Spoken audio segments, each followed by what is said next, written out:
So, welcome back. This is our second interview. I have Sevena Brown with me, and we are talking about what it looks like to be a single mom and navigating this heart journey as a single mom.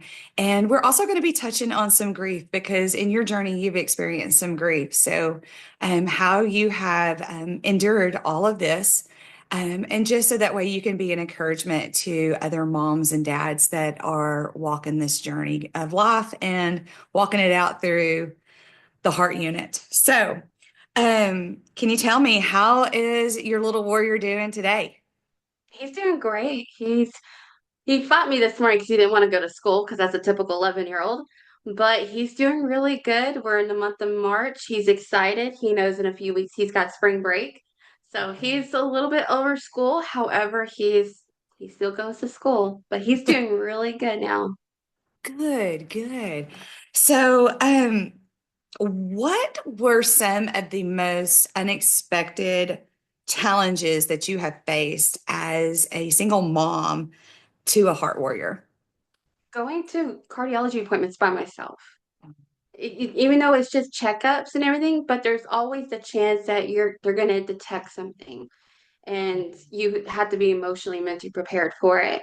But it's always a challenge to go in. When he was a newborn, it was a breeze because he would just fall asleep. But now since he's gotten older, he's like, I don't want to do this. So it's a challenge, but fortunately we only go once a year. So when Okay. you get to a certain age and your heart is progressing really good, your doctors will say, hey, we only need him once a year. It's okay. Now there's always a chance that your baby would have to go back at least twice a year, which is perfectly fine. Normally with newborns, I know they have to go back like almost like 4 to 6 months. It just depends on the severity of the heart condition. But with Caden's case, Caden only went like every 6 months for his checkup after his last heart surgery. So now we've actually progressed in going once a year, which is really nice. It's less of a headache, but still it's just a little bit of a battle with him because he's like, I don't want to do this. I don't want to do this. Like they were just going to check your heart. Just want to make sure it's functioning very well, that all the piping looks great that they did in there. Yeah. So it is a challenge going by yourself because you have to be prepared and for anything for what type of news they give you. But most of the time, it's always good news. You bring up something I haven't thought of that, but that is a really good. I can see where that can be challenging. I've taken my own children to doctor's appointments and it can be a lot. Like in the first few months, when I, especially taking twins, I would always ask my mom to go. Like, would you go with me? Just so that way I had a second set to help corral the other one. Um, with that being said, can you just kind of tell me, my mindset is in the ICU. So what does it look like doing these follow-up appointments? Paint that picture for me because I haven't really even ever asked a mom, like, what does it look like in the follow-up appointments once you're discharged and they say, well, we'll see you in the office in 6 weeks. What does that look like? So we go in, we just check in and everything. They weigh him, they check his O2 stats, they do EKG, that's if he wants them to. They check weight, they check everything for him. Then they go do the echo, like echocardiograph on the heart, just to make sure that everything looks good, what they see on picture. Now, for Caden's case, it's a little bit different. But most of the time with other kids, like or babies as well, they get to lay there, they check everything. It takes about 30 to 35 minutes. It depends on your child. Roughly back then when Caden was able to do it, it'd take about 35 minutes because they went and make sure he was calm, cool, collected because they have to have good photos and videos of his heart because if he's really upset or even your child's upset, it's going to cause a lot of it's not going to look normal. So Okay. they want your child to be more like relaxed and stuff. That's why babies is so easy because they just fall asleep and it's like, oh, I got the good pictures and photos. So when they Right. get older, they're like, oh, we don't want to do this. They'll throw up a fight or they start crying and get upset. And we just have to get them to calm down. Then afterwards, we progress and we move into the next room. And that's when we meet with the cardiologist. She listens to his heart. She says, okay, everything looks great. We'll see you in another year or we'll see you like in the next 6 months. Okay. So in the ICU, we have child life specialists that are there to help mom and dad facilitate and calm in their baby. What are some of your mama tools that you take to doctor's appointments? So I have two different types of O2 pulse ox machines. I have the standard ones, probably about this tall. Then I have the little portable one that I take with me. Then I have normally his medical book. Now I have it on an iPad. So I pretty much carry those with me need be. Then I take notes because normally in the notepad, like in his medical book, I have like a pen in there, I have paper. So anything that the doctor needs to tell me, I just take notes on it. I am that mom. And for any parent that's go through that process, have a medical book because you're going to want to take notes from your cardiology, from the kid's cardiology appointment, because there might be something, oh, well, now we need to schedule this, or we need him or her go see this other doctor. So, for Okay. example, with Caden's case, Caden was, referred to the cardiologist, pediatric cardiologist. Then she had recommended Caden going see a pulmonologist because of his pulmonary. So now Caden has his cardiologist, and now he's got his pulmonologist, which is good because they're all, well, I know his cardiologist is at a different location now, but his pulmonologist is at Medical City. So we try to Mhm. keep most of our specialists, our doctors together because they kind of cooperate with each other, especially his cardiologist and his pulmonologist. Okay. What are some of your tools that you use to keep him calm since it's just you? Like, do you take any devices? Does he play on anything? How are you able to get now an 11-year-old, but how did you get an 8-year-old to be calm to get his echo done? With Caden, because with him having autism, it was a little bit different. So we normally do like little sensory toys. Now, Caden is still prone of using sensory toys.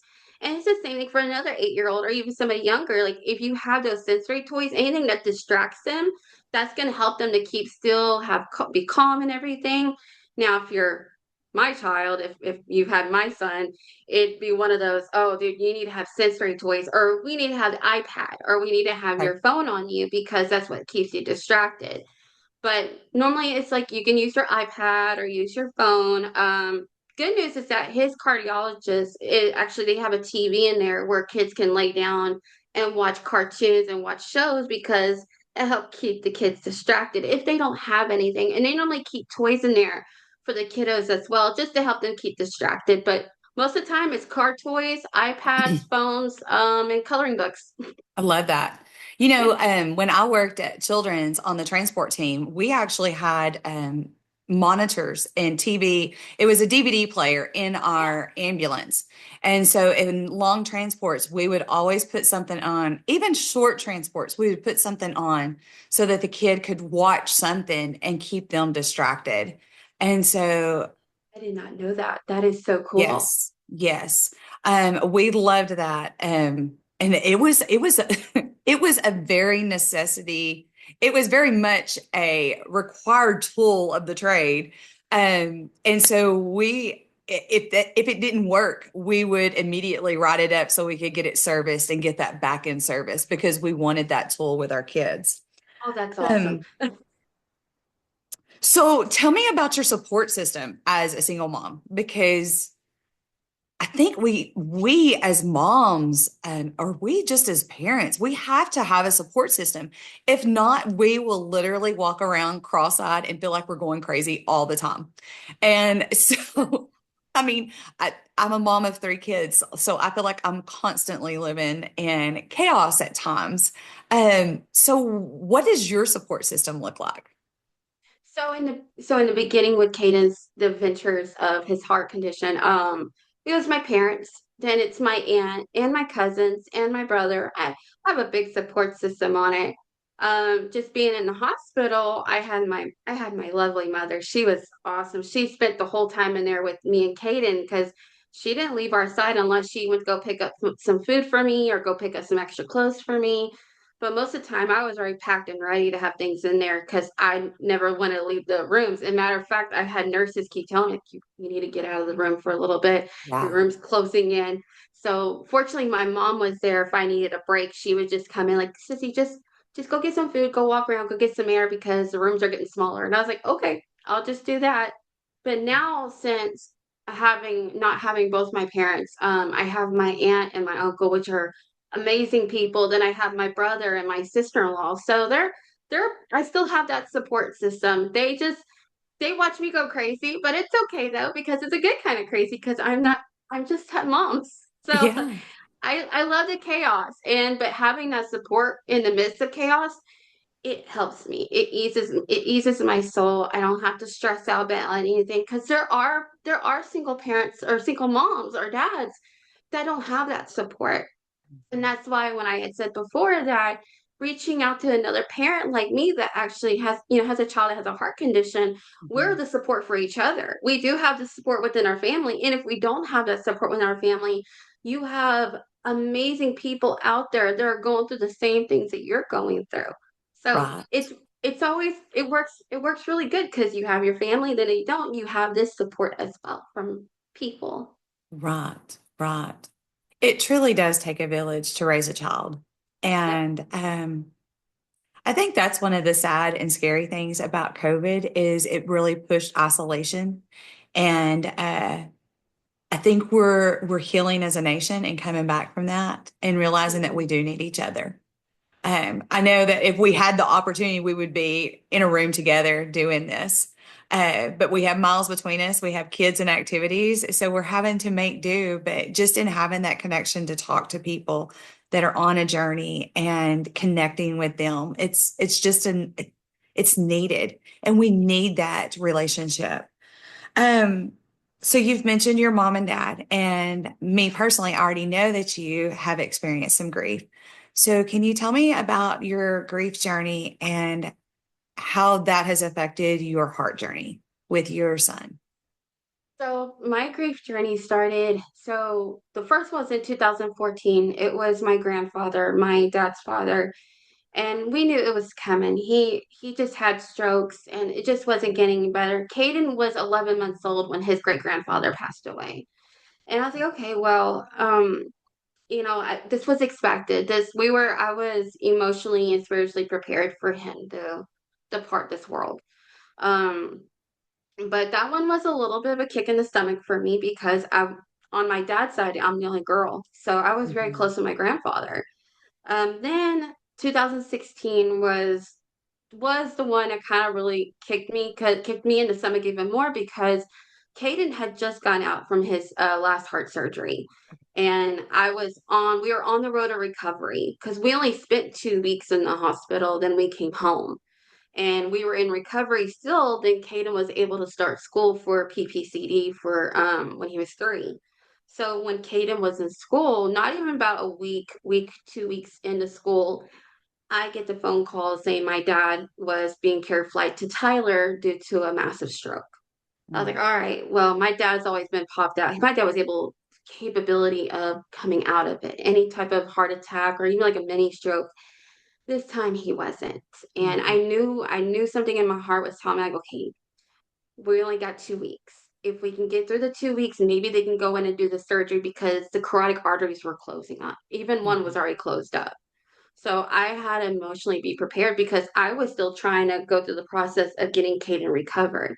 Knowing Right. my kid, he was capable he's very resilient. We know that kids are very resilient. But with Caden's case, Caden is very real resilient, especially with his recovery time. But I had my aunt there with me when it comes to support. I said, hey, look, I have to be prepared. We don't know how long he is going to be with us. And Mhm. I personally wasn't able to be there when he took his last breath. But my brother, bless his heart, my brother was able to go through that with him, to be there with him when he took his last breath. And getting the call the next day at 6 o'clock in the morning saying, hey, you need to come home. Dad passed away. And I was not ready because I'm a daddy's girl.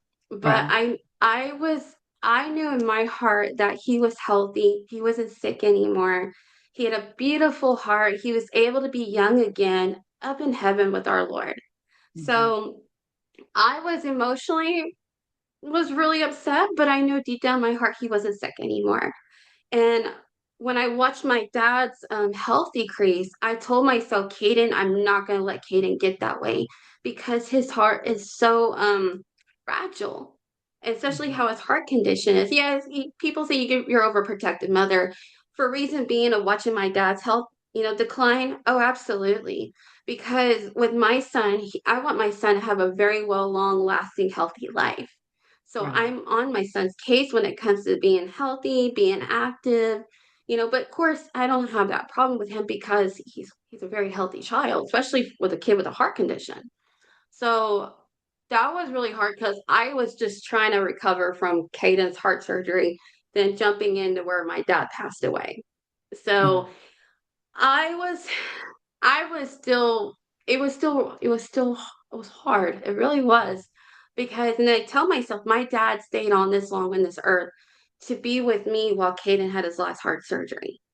So imagine the process of, and my father had, bless his heart, I'm glad he didn't, but in the process of Caden being in the hospital, and all of a sudden my dad goes through this and he passes while his grandson's in the hospital, I would be a mess. But again, now how I look at it, I can't be selfish because Right. my dad's in a better place. My dad's healthy. My dad is young again. He's got a beautiful heart, no health problems, nothing. So I'm quite jealous because he's somewhere with my other family members, but he's happy, he's healthy, he's at peace, and he's with my Lord and Savior.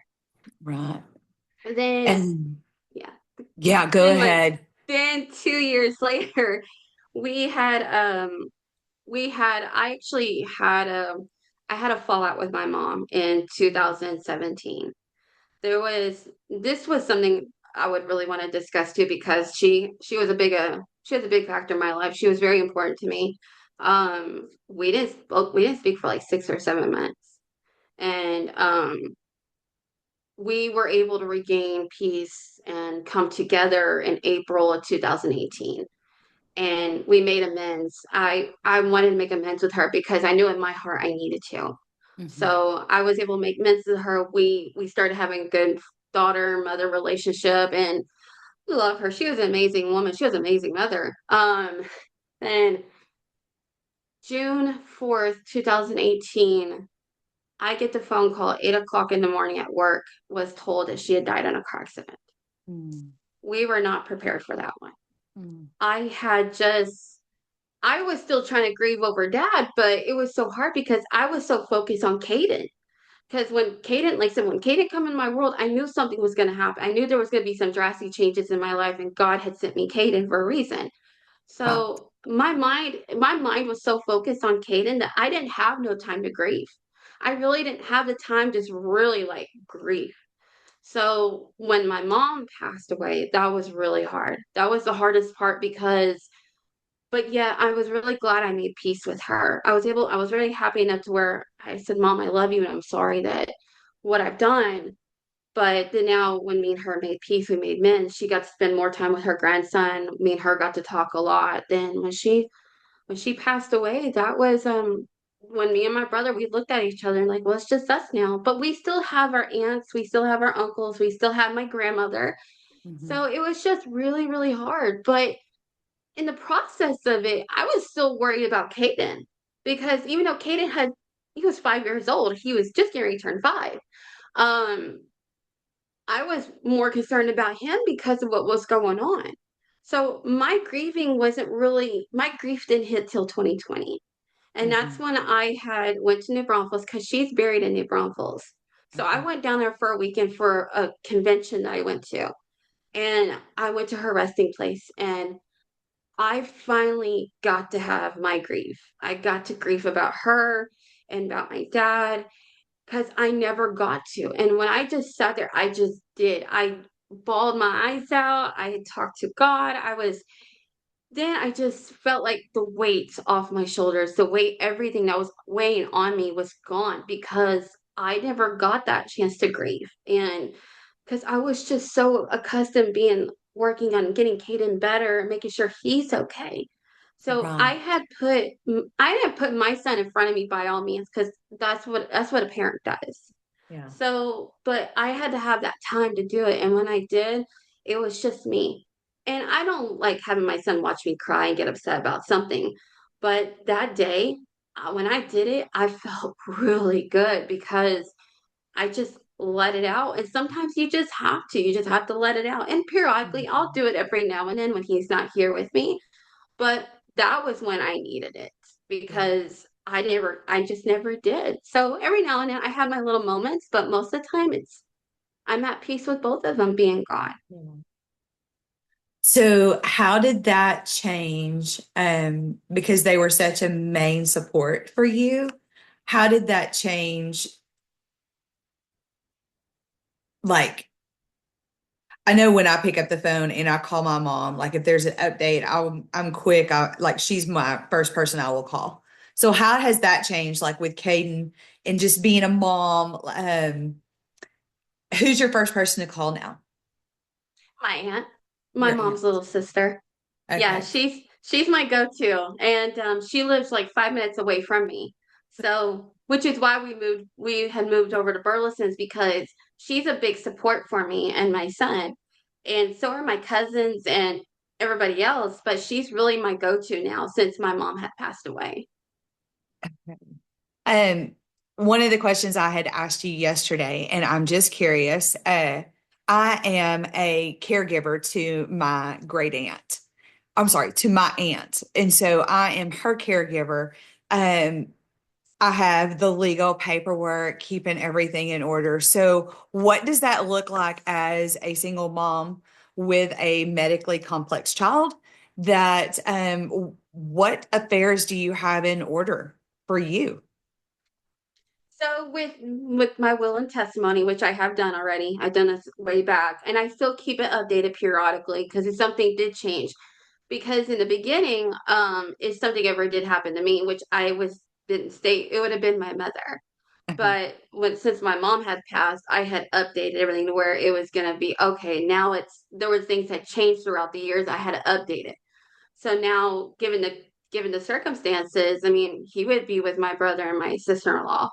So it's always good to have a will and testimony, especially as a single parent who's got a child that has a disability and has a heart condition. Because if something ever happens to us, or with me, I want to make sure he's going to be in good hands, that he's going to be very well taken care of.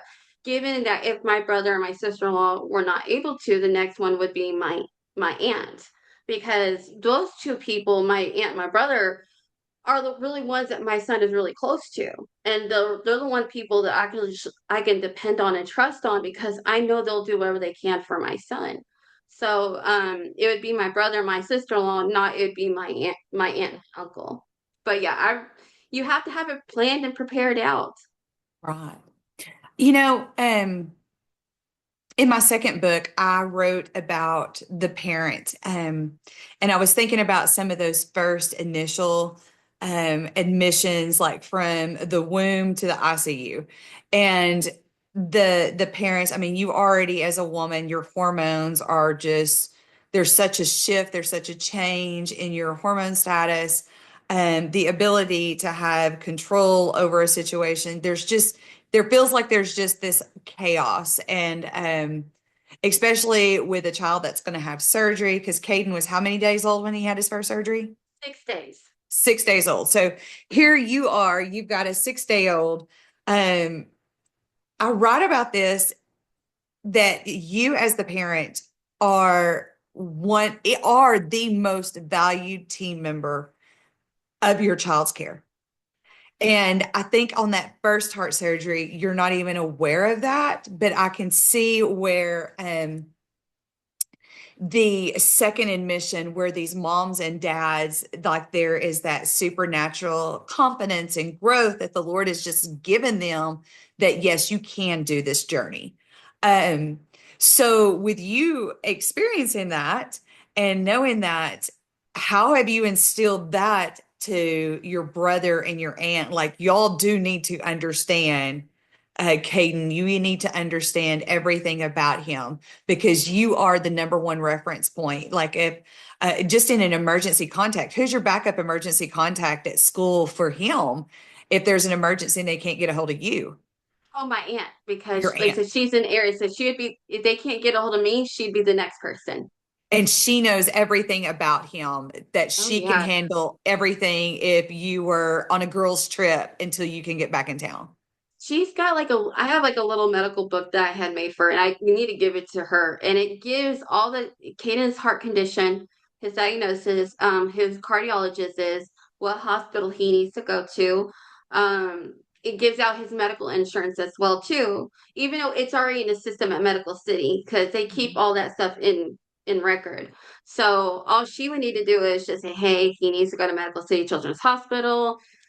Get him over there. I'll be over there. And she just knows the tops and bottoms when it comes to Caden's condition. And plus, she's capable of handling Caden when it comes to his autism. Because again, she was the one to actually point me to the direction when it comes to him being diagnosed with autism. So, but yeah, when it comes to like the medical stuff, if something ever happened where they couldn't get a hold of me, they'll get a hold of her. But oh, 9 times out of 10, my phone is open. I will drop doing what I'm doing to make sure that I'm the first one they get in contact with. Okay, I love that. Well, I love that you bring up about Caden because he is like many heart patients, he does have another diagnosis. He is autistic. And so that is going to be something we're going to talk about in our next little video. So we're going to go ahead, we're going to wrap this one up. Do you have anything what would you say to a mom today if she is experiencing grief? What would you want that mom to say? What would you want to say to her as she's trying to still be mom and walk through her own grief journey?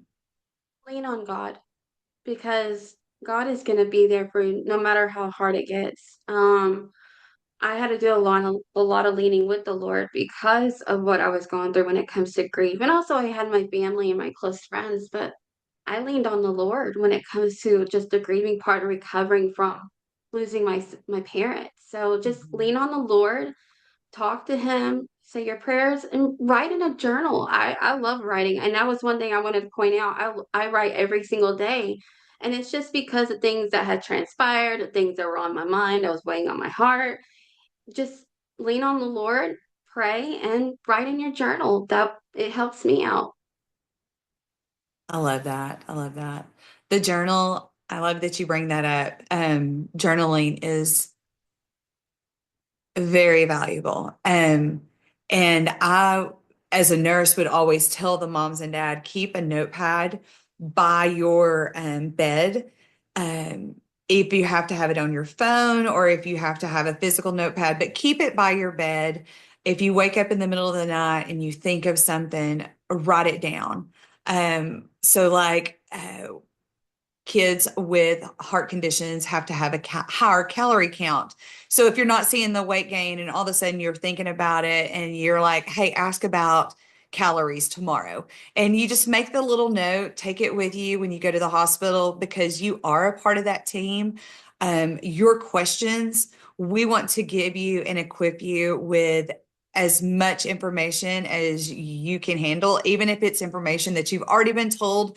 It can be overwhelming and we might have to tell you again. So take the notes, write things down. It's also a way of triggering your brain to remember stuff and retain it if you write it down. So it's double fold in helping you retain that information that you learn. So we will be coming back for our third episode, and we're going to be talking about Caden and his secondary diagnoses that you have had to deal with him and learning curves that y'all have learned. So, thank y'all for joining us, and we will see you on the next episode.